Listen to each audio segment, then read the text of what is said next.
নমস্কাৰ মই ৱাছিম হকে ব্ৰেকনেলৰ পৰা কৈছোঁ। আজি তোমালোকক মই জন ৱেব দূৰবীনটোৰ কথা ক'বলৈ ওলাইছোঁ। তোমালোকে হয়তো খবৰ কাগজত পাইছা বা বাতৰিত শুনিছা জন ৱেব টেলিস্কোপটো 25 ডিচেম্বৰ তাৰিখে মহাকাশলৈ পঠাই দিলে। এই জন ৱেবটোনো কি আৰু কিয় পঠোৱা হ'ল? জন ৱেব টেলিস্কোপটো এটা মহাকাশত ঘূৰি ফুৰা এটা টেলিস্কোপ। তোমালোকে আনন্দত এটা সৰু টেলিস্কোপ আছে, সৰু টেলিস্কোপ, আমাৰ সেইটো 5 ইঞ্চ ব্যাসৰ টেলিস্কোপ, কিন্তু জন ৱেব টেলিস্কোপটো আমাৰ পৃথিৱীৰ পৰা বাহিৰত মহাকাশত উৰি ফুৰিব আৰু মহাকাশত উৰি ফুৰিব আৰু তাৰ আইনাখন, মুখ্য আইনাখন 21 ফুট ডাঙৰ, 21 ফুট ডাঙৰ। আৰু এই গোটেই টেলিস্কোপটো বনাবলৈ, তাৰ কাৰণে পৰিকল্পনা কৰিবলৈ 10 বছৰ লাগিছিলে আৰু বনাবলৈ 20 বছৰ লাগিছিলে। আৰু তাৰ খৰচ হৈছে প্ৰায় 40,000 কোটি টকা। গতিকে ইমান কষ্ট কৰি ইমান মানুহবোৰে, বিজ্ঞানী, অভিযন্তাসকলে এই টেলিস্কোপটোনো কিয় বনালে? ইয়াত কি আছে? মানুহে কি চাব বিচাৰিছে? তাৰ বিষয়ে আমি আলোচনা কৰিম আজি। মানুহ সদায় মহাকাশখন যেতিয়া চাই, সদায় এটা কৌতূহল মনে হৈ পৰে। এই তৰাবোৰনো কি? আমি ক'ৰ পৰা আহিছোঁ? ক'লৈ যাম? আৰু বিজ্ঞানে এই প্ৰশ্নবোৰৰ উত্তৰ সদায় বিচাৰি থাকে। আৰু সেই কৌতূহলৰ মনৰ কাৰণেই আজি মানুহে ইমান এটা টেলিস্কোপ এটা মহাকাশলৈ পঠাই দিলে। বছৰ বছৰ পৰিশ্ৰম কৰি মহাকাশলৈ টেলিস্কোপটো পঠালে। প্ৰথম কথা আমি জানিব বিচাৰিছোঁ, আমি যোনফালৈ চাওঁ আমি তৰা দেখোঁ ৰাতিৰ আকাশত, কিন্তু এই তৰাবোৰ সৃষ্টি হোৱাৰ সময়ত কেনেকুৱা আছিল? আমি জানো যে মহাকাশখন এটা মুহূৰ্তৰ প্ৰায়, মহাকাশখনৰ সৃষ্টি প্ৰায় 13,000 কোটি বছৰ আগতে সৃষ্টি। এটা বিগ বেং, একো নাছিলে, তাৰ পৰা এই মহাকাশখনৰ সৃষ্টি হৈ গ'ল। এই সৃষ্টি হোৱাৰ সময়ত আমি হয়তো বহু পৰিকল্পনা কৰি বা অংক কৰি আমি গম পাইছোঁ এইটো মহাকাশখন সেই সময়ত সৃষ্টি হৈছিলে বা দেখিও, কিন্তু সেই সময়ত তৰাবোৰ কেনেকুৱা আছিলে মানুহে সদায় চাব খোজে। এতিয়া সেই ইমান পুৰণা, ইমান দূৰৰ তৰাবোৰ আমি কেনেকৈ দেখিম? এতিয়া কথা হ'ল, দূৰত্ব আৰু পুৰণাৰ লগত এটি সম্পৰ্ক আছে। আমি জানো যে বস্তু এটা আমি তেতিয়া দেখোঁ যেতিয়া বস্তুটোৰ পৰা পোহৰ আহি আমাৰ চকুত পৰেহি, আৰু পোহৰৰ এটা নিৰ্দিষ্ট গতিবেগ আছে। 1 ছেকেণ্ডত পোহৰে 3 লাখ কিলোমিটাৰ দূৰলৈ যাব পাৰে। তাৰ মানে এটা বস্তু যদি আমাৰ পৰা 3 লাখ কিলোমিটাৰ দূৰৈত থাকে, তেতিয়াহ'লে বস্তুটো আমি 1 ছেকেণ্ডৰ পিছত দেখিম, কাৰণ পোহৰ আহিবলৈ 1 ছেকেণ্ড লাগিব। তেনেকৈ যদি বস্তুবোৰ ক্ৰমান্বয়ে আমাৰ পৰা দূৰ হৈ গৈ থাকে, তেতিয়াহ'লে আমি বস্তুবোৰ আৰু দূৰৈত আৰু সময়ৰ পিছতহে আমি দেখিম।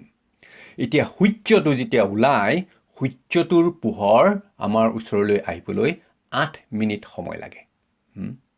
তাৰমানে আমি যিমানে দূৰৰ বস্তুবোৰ চাই থাকোঁ, আমি সিমানে পুৰণা বস্তুবোৰ দেখোঁ। এতিয়া মহাকাশখন যেতিয়া তোমালোকে ৰাতি চোৱা, সেই মহাকাশখন পুৰণা। কোনোবা তৰা হয়তো আমাতকৈ বহু দূৰৈত আহিছে, তাৰ পৰা পোহৰ আহি আমাৰ ওচৰলৈ পাবলৈ 20 বছৰ লাগিছে। কোনোবা এটা তৰা হয়তো আমাতকৈ 50 আলোকবৰ্ষ দূৰৈত আছে, তাৰ পৰা পোহৰ আহি পাবলৈ আমাৰ 50 বছৰ লাগিছে। আলোকবৰ্ষ হ'ল, মই ক'লোঁ 1 ছেকেণ্ডত পোহৰ 3 লাখ কিলোমিটাৰ যায়। তেনেকৈ 1 মিনিটত কিমান যাব, এদিনত কিমান যাব, আৰু এবছৰত পোহৰে গতিবেগ কিমান কৰিব? এই অংকটো তোমালোকে মোক কৰি দিবাচোন। 1 বছৰত পোহৰ কিমান যাব? যদি 1 বছৰত পোহৰ যিমান দূৰ যায়, তাক আলোকবৰ্ষ বুলি কয়। যদি কোনোবা এটা তৰা আমাৰ পৰা 4 আলোকবৰ্ষ দূৰৈত আছে, তাৰমানে আমি সেই তৰাটো 4 বছৰৰ পোহৰ তাৰ পৰা যেতিয়া আহিব, আমি 4 বছৰৰ পিছতহে দেখা পাম। গতিকে যে ব্ৰহ্মাণ্ডখন যেতিয়া সৃষ্টি হৈছিল আজিৰ প্ৰায় 13,000 কোটি বছৰৰ আগতে, তাৰমানে আমাৰ টেলিস্কোপটো ইমান এটা শক্তিশালী হ'ব লাগিব যে ইমান দূৰৰ বস্তুটো আমি যেতিয়া চাম তাৰ মানে আমি দেখিম চোৱা তোমালোকে 4 বছৰৰ আলোক বৰ্ষৰ আগৰ যদি কোনোবা এটা দেখোঁ তাৰমানে 4 বছৰৰ পুৰণি তাৰমানে আমি 13,000 কোটি আলোক বৰ্ষৰ আমি তৰা এটা চাব লাগিব তেতিয়া সেই তৰাটো আমি গম পাম যে ব্ৰহ্মাণ্ডখন সৃষ্টি হোৱাৰ সময়তে এই তৰাটোৰ সৃষ্টি হৈছিল বুজি পাইছা এক আলোক বৰ্ষ মানে 1 বছৰ তেনেকৈ যদি আমি এটা কোনোবা তৰা এটা বিচাৰি পাওঁ 13,000 আলোক কোটি আলোক বৰ্ষৰ পিছৰ তাৰমানে সেই তৰাটো ব্ৰহ্মাণ্ডখনৰ সৃষ্টি হোৱাৰ সময়তে সৃষ্টি আৰু মানুহে সদায় বিচাৰে আমি কেনেকৈ সৃষ্টি হলো ভাবি চোৱাচোন এই ব্ৰহ্মাণ্ডখন যেতিয়া সৃষ্টি হৈছিল তেতিয়াহ'লে তাত অকল হাইড্ৰোজেন আছিল একো নাছিল তাৰপিছত আমাৰ শৰীৰটোৰ হাইড্ৰোজেনৰ নহয় হয় হাইড্ৰোজেন 80% হাইড্ৰোজেন কিন্তু তাত নানা ধৰণৰ আন পদাৰ্থ আছে আমাৰ ইয়াত সব আছে লোহা বহু পদাৰ্থ আমাৰ ঘৰত আছে গতিকে আমাৰ সৃষ্টি আমাৰ এই শৰীৰটোৰ ক'ত সৃষ্টি আমি ভাবোঁ যে আমাৰ শৰীৰটো এয়া কিন্তু যেতিয়া ব্ৰহ্মাণ্ডখন সৃষ্টি হৈছিল হাইড্ৰোজেনৰ পৰা হিলিয়াম হ'ল তৰাবোৰে যেতিয়া ফিউজন প্ৰক্ৰিয়াটো আৰম্ভ কৰিলে তাৰ পৰা হাইড্ৰোজেনৰ পৰা হিলিয়াম হ'ল তেনেকৈ লাহে লাহে বাকী ধাতুবোৰ সৃষ্টি হোৱা আৰম্ভ কৰিলে তেতিয়া বিজ্ঞানীসকলে চাব খুজিছে প্ৰথম তৰাবোৰনো কেনেকুৱা আছিল তেতিয়া আমি গম পাম আমাৰ সেই সৃষ্টি সেই ব্ৰহ্মাণ্ডৰ সৃষ্টিৰ লগত সংযুক্ত হ'বই লাগিব ব্ৰহ্মাণ্ড সৃষ্টিৰ পিছতে আমাৰ সৃষ্টি আৰু আমাৰ এই শৰীৰৰ যিবোৰ আছে সেই শৰীৰবোৰ আমাৰ কোনোবা মহাজগতত কোনোবা তৰাৰ পদাৰ্থৰ দ্বাৰাই আমি নিৰ্মিত আমি ধূলিকণা এই মহাজগতৰ ধূলিকণা আমাৰ শৰীৰটো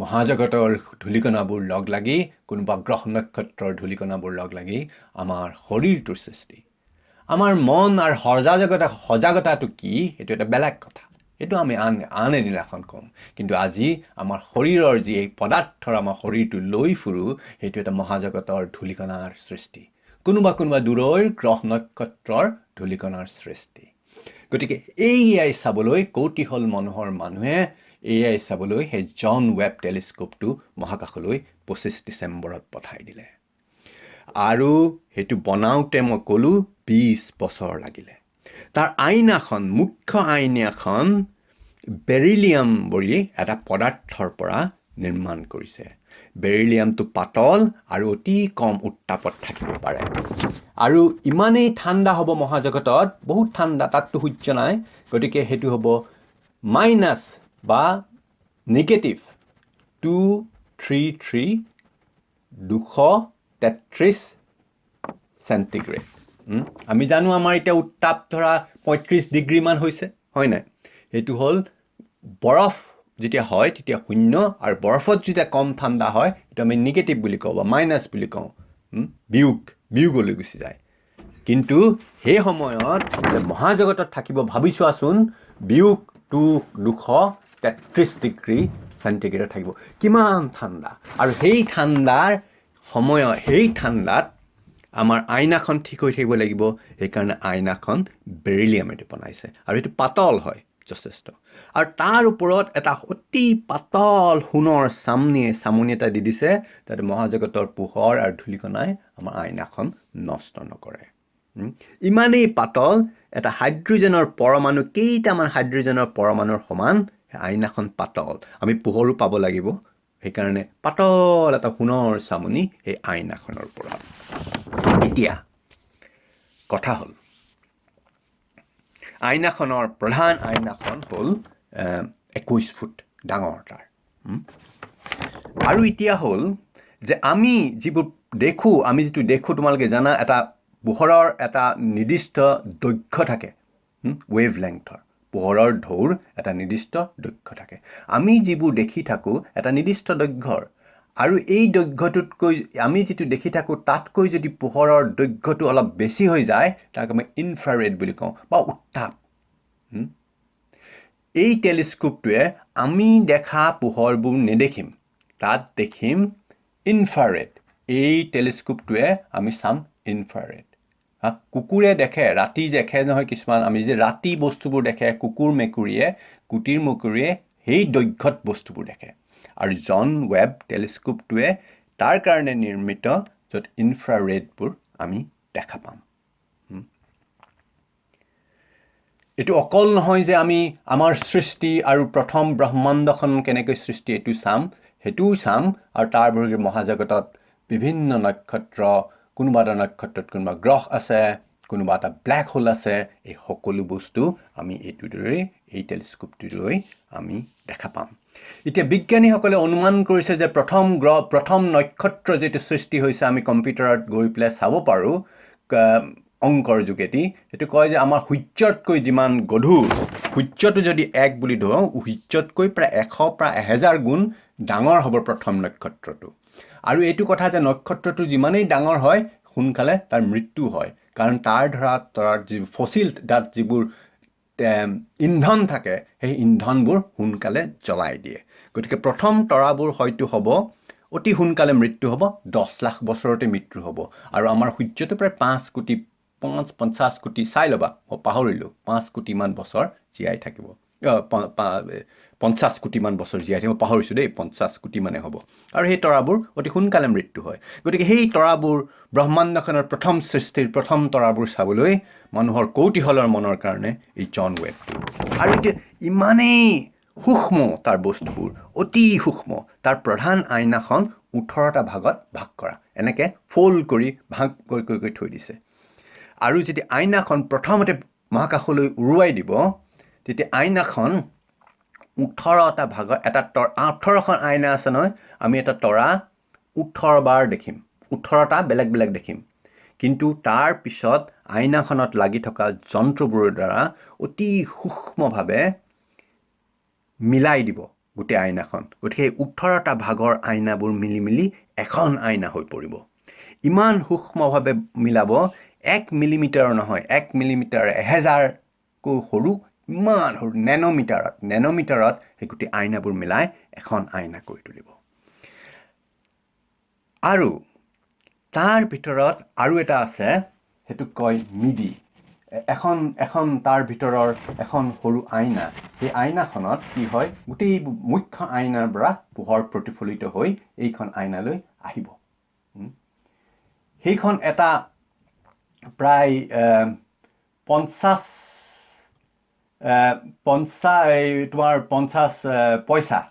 পইচাটো দেখিছা নাই তোমালোকে নাজানো, সেই 50 পইচাৰ সমান এটা সৰু, তাত কয় এটা সৰু এটা তাৰ ভিতৰত সোমাই আছে, তাক কয় মিড ইনফ্ৰাৰেড ইনষ্ট্ৰুমেণ্ট। এইটো ইমান সৰুকৈ ভাগ কৰি, সৰু আইনাবোৰ ভাগ কৰি সৰুকৈ অতি সূক্ষ্মভাৱে, এই সৰু আইনাখন বনাবলৈ 1 বছৰ 1.5 বছৰ লাগি গ'ল। আৰু এই গোটেই বস্তুটো পৰিকল্পনা, আকৌ তাত পৰীক্ষা কৰি গোটেইবোৰ মিলাই কৰিবলৈ বহুবাৰ পৰীক্ষা কৰিব লগা হৈছিল। আৰু তেওঁলোকে পৰীক্ষা কৰিবলৈ কি কৰিছিলে, 1960 চনত যেতিয়া মানুহ প্ৰথম চন্দ্ৰলৈ গৈছিলে এপ'ল' যানত, সেই তাৰ ভিতৰত এটা, মহাকাশখনটোত একো নাই, মহাকাশত বতাহ নাই, ভেকুৱাম, একোৱেই নাই তাত।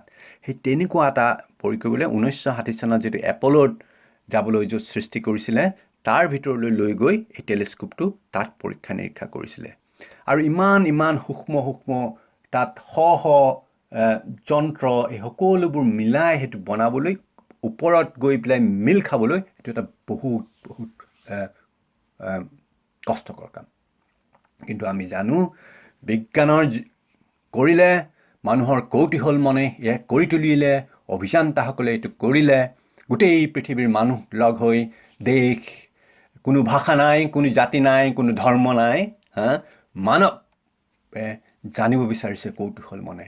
গতিকে পৃথিৱীৰ সকলো দেশৰ বৈজ্ঞানিকবোৰে দেশ, বৰ্ণ, ভাষা এৰি চবেই বিচাৰিছে, আমাৰ সৃষ্টি কেনেকৈ হৈছিলে, আমাৰ সৃষ্টি আমি জানো, আমি এতিয়া কওঁ, আমি বেলেগ বেলেগ ভাষা, আমি অসমীয়া, আমি বঙালী, আমি আমুক ধৰ্মৰ, আমি আমুক, আমাৰ ভাৰতীয়, কিন্তু আমি সকলোবোৰ এই মহাকাশৰ নক্ষত্ৰৰ ধূলিকণা।